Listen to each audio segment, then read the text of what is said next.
What makes us sad? I'm Christy Birchville, and today we are looking Psalm 119. We're in verses 129 through verses 136. Psalm 119 is a really long chapter. It's the longest one in the Bible, and we've been going through it section by section.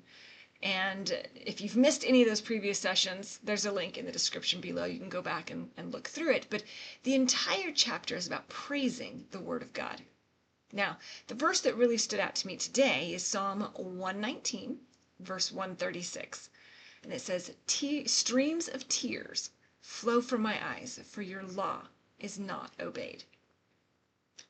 Now, when we think about the things that make us sad, there can be a lot of things that make us sad. And sometimes it's things like, oh, I didn't get the grade I wanted to, or I didn't get the promotion, or I didn't, something I wanted I didn't get.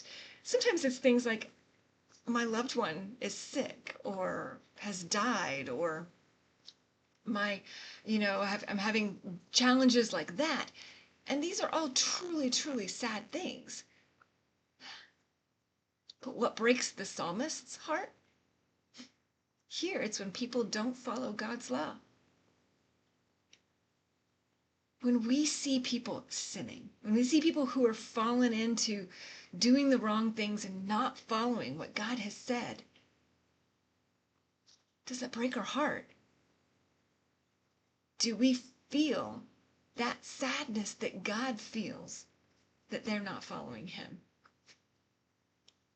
It's easy to look at other people's sin and think, oh, well, you should know better and you shouldn't do that, and get really judgmental. And that's just silly, because quite honestly, every single one of us is one or two sins away from where everybody else is right now in life.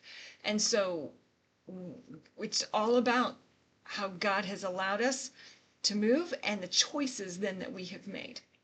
Are we choosing to follow God's law? And do we grieve for the people in our lives that have made the choice not to?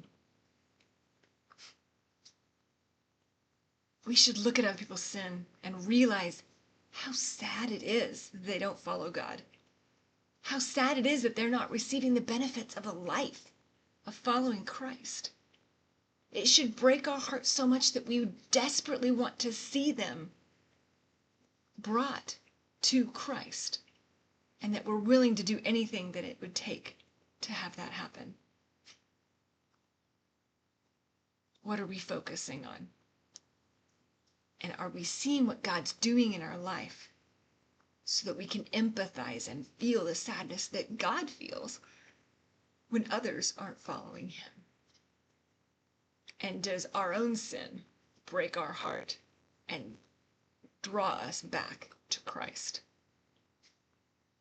It's our thought for today. Make sure that you like and subscribe, and I will see you tomorrow.